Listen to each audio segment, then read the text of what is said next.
അറിഞ്ഞില്ലേ നിങ്ങള്? മുഹമ്മദ് റിയാസിന്റെ വീട് വളഞ്ഞിട്ടുള്ളതിന്റെ കേസ് ഏതാ?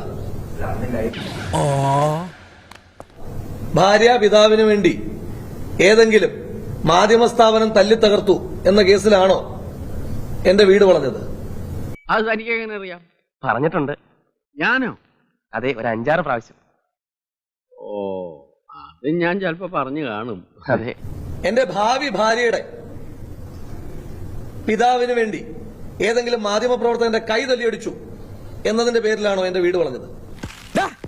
അവിടുന്ന് ആശാൻ മുമ്പേ നടക്കും, ശിഷ്യ പിറകെ നടന്നാൽ മതി, മേലാൽ ഓവർടേക്ക് ചെയ്യും. എന്റെ വീട് വളഞ്ഞത് സമരം ചെയ്തതിന്റെ പേരില അല്ലേ? ഈ നാട്ടിലെ പെൻഷൻ വാങ്ങാൻ കഴിയാതെ പോകുന്ന നിസ്സഹായരായ ജനങ്ങൾക്ക് വേണ്ടി സംസാരിച്ചതിന്റെ പേരിലാണ് എന്റെ വീട് വളഞ്ഞത്. എന്തോ ഞാൻ പറഞ്ഞു, അതിന് തന്നാരും വിളിച്ചില്ല. വിളിച്ചു തന്നെയല്ലേ എങ്ങനെയാ ആവശ്യത്തെ കാര്യങ്ങൾ ഇടപെടുത്താ?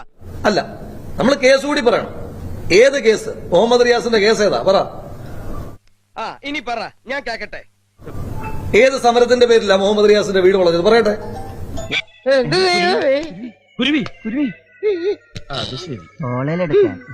അങ്ങൊരു മുതിർന്ന മാധ്യമ പ്രവർത്തകനാണല്ലോ, അങ്ങ് പറ.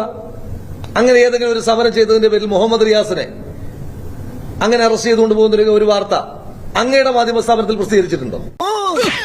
കിട്ടിയല്ലോ. നിങ്ങളായി നിങ്ങളുടെ പാടായി, നമ്മളീ നാട്ടുകാരനല്ലപ്പാ.